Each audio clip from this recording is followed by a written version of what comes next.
কুমিল্লায় অনুষ্ঠিত হলো বাংলাদেশের চর এলাকায় আধুনিক কৃষি প্রযুক্তি সম্প্রসারণ প্রকল্পের আওতায় ২০২৪-২৫ অর্থবছরে দিনব্যাপী আঞ্চলিক কর্মশালা।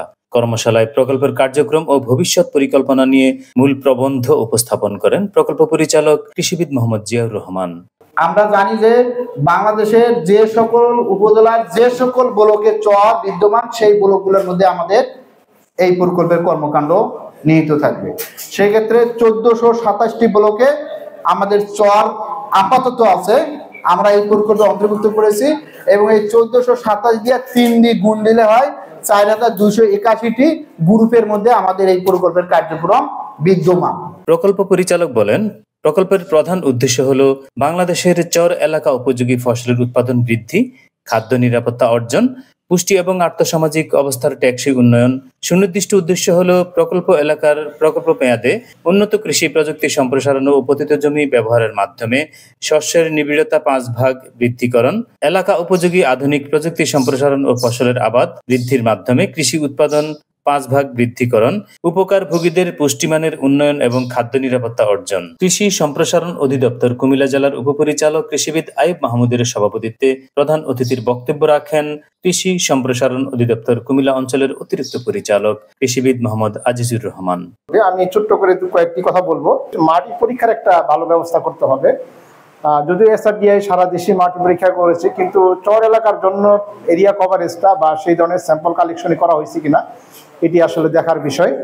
আমি কিন্তু চর এলাকায় ভিজিট করে আসছি, তো আমি একটা জিনিস লক্ষ্য করেছি যে আসলে ওখানকার কৃষকরা কিন্তু অনেক হ্যাপি। বিশেষ অতিথি হিসেবে উপস্থিত থেকে বক্তব্য রাখেন কৃষি প্রশিক্ষণ ইনস্টিটিউট বেগমগঞ্জ নোয়াখালীর অধ্যক্ষ শঙ্কর কুমার মজুমদার। কৃষি সম্প্রসারণ অধিদপ্তর ব্রাহ্মণবাড়িয়া জেলার উপপরিচালক সুশান্ত সাহা, বাংলাদেশ ধান গবেষণা ইনস্টিটিউট আঞ্চলিক কার্যালয় কুমিল্লার মুখ্য বৈজ্ঞানিক কর্মকর্তা ডক্টর মোহাম্মদ সিরাজুল ইসলাম কর্মশালায় প্রকল্পভুক্ত উপজেলার কার্যক্রম পাওয়ার পয়েন্টের মাধ্যমে উপজেলা কৃষি অফিসারগণ তুলে ধরেন। এ সময় বাংলাদেশ পরমাণু কৃষি গবেষণা ইনস্টিটিউট বিনা উপকেন্দ্র কুমিল্লা, বাংলাদেশ ধান গবেষণা ইনস্টিটিউট আঞ্চলিক কার্যালয় কুমিল্লা, বাংলাদেশ কৃষি গবেষণা ইনস্টিটিউট আঞ্চলিক কার্যালয় কুমিল্লার প্রধানগণ নিজ নিজ প্রতিষ্ঠান থেকে উদ্ভাবিত জাত ও প্রযুক্তি নিয়ে পাওয়ার পয়েন্টের মাধ্যমে উপস্থাপন করেন। প্রকল্পের নানা বিষয়ে উপস্থিত কর্মকর্তাগণ তাদের বিভিন্ন মতামত প্রকাশ করেন। যদি মাটি পরীক্ষা করে প্রদর্শনী করা যায়, আমার মনে হয় ভালো হবে। মাটি পরীক্ষার একটা বরাদ্দ দেওয়া যেতে পারে। আর ফসল কি হচ্ছে তো মরিচ, খেসারি, তার ভুট্টা ইত্যাদি হচ্ছে।